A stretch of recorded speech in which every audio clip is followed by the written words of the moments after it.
Ang ikalawang misteryo sa hapis, ang paghampas kay Jesus na nagagapos sa haliging bato.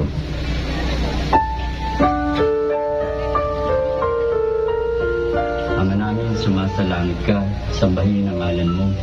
Mapasa amin ang kaharian mo, sundin ang loob mo dito sa lupa para ng sa langit. Ibigyan mo kami ng pagkakalinain sa araw-araw at pagkakalinain mo kami sa aming mga